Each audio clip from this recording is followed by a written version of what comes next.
কিভাবে কোত্থেকে কাটলো আপনারে কি হিসাবে কাটলো? রাসেল ভাইরা বাদাম গাছ যখন টান দিতে যায়, টান দেওয়ার যায় ওনার হাতে সাপ সবল মারে। কামড় দেওয়ার পরে মনে হলো যে মানে কি জানি একটা সারা শীতে ধরলো আর কি, তারপরে তো আর কি একটু জ্বালাপোড়া করা ধরলো আর কি। স্যান্ডেলিনা সো রূপচর্চায় আভিজাত্য। বাদাম তুলতে গিয়ে ওই তো আলে এক জায়গায় একটু দাবা জায়গা আছে, সেই জায়গা উনি বাদাম তুলতেছিল। বাদাম তোলার পরে উনি বাদাম গাছ যখন টান দিতে যায়, টান দেওয়ার যায় ওনার হাতে সাপ সবল মারে। সাপ সবল মারার পরে ওনার হাত ঝাড়ও দেয় রাসেল ভাইপার। রাসেল ভাইপার সাপ, ওই সাপ ঝাড়া দেওয়ার পরে ড্যাঙার দিকে পড়ে যায়। ওইখান থেকে আগে দেখুন নলিগেন কাঁচি দিয়ে কোপ দেয়। কোপ দেওয়ার পরে সাপটা একটু নর্মাল হয়ে যায়, দুর্বল হয়ে যায়। দুর্বল হওয়ার পরে আমার কাছে মোবাইল রাখার একটা পলিথিন ছিল, সেই পলিথিনের ভিতর করে ধরে নিয়ে আসে পাংশা হাসপাতালে নিয়ে আসে। পাংশা হাসপাতালে ডাক্তার দেখে, ডাক্তার দেখার পরে ওরা রাসেল ভাইপার সাপ করে করার পরে তারপরে ওনার ওইখান থেকে অ্যান্টিভেনাম দেওয়া হয়। অ্যান্টিভেনাম দেওয়ার পরে ওনারা একটু নার্ভাস ফিল করতেছিল, যার কারণে বললো যে ফরিদপুর নিলে পরে একটু উন্নত মানের চিকিৎসা পাবো।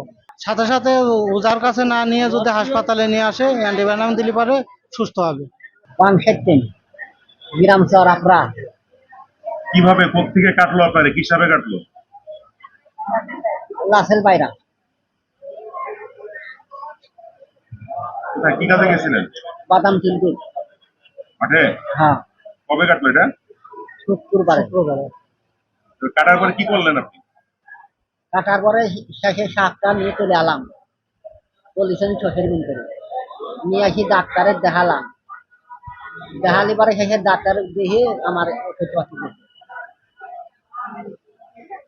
এখন সুস্থ আছেন? হ্যাঁ, আমি সুস্থ। হলো আমি চরে সন্ধ্যার সময় হলো চরে গেছি ঘাস কাটতে বিকেলে আর কি। তা ঘাস কাটতে যে প্রথম সোফা কাটছি, পরে পরের সোফা হলো কাছিতে বাইর দিছি, তাও তো ওটা খেয়াল করি নাই, বাচ্চা সাপ। পরে এক পুষ কাটছি, পরে বসে পরের পুষের সময় এলো কামড় দিছে। আমি এই গাছের সোফাটা সরাই সরাই সেরে মানে দেখি যে ওই জায়গায় বিড়া ফাঁকা রয়েছে, বুঝছেন। মানে গায়ে হলো কালো আর সাদা, মানে সন্ধ্যার সময় তো ভালো করে সাদাটা আর কি ভালো বোঝা গেছে আর কি, সাদা ছিটটা আর কি বোঝা গেছে ভালো করে আর কি।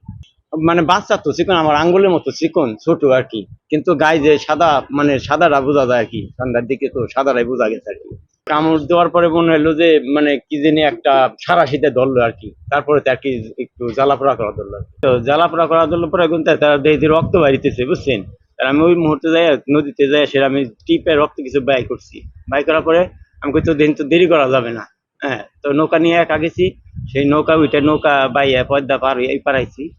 তারপরে এসে যে মোটরসাইকেল এসে যে হাসপাতালে ভর্তি হয়েছি। মানে আমার শরীরে কোনোই নাই, কিন্তু এই জায়গায় আর কি বাড়ে কমে, খোলার একবার বাড়ে একবার কমে।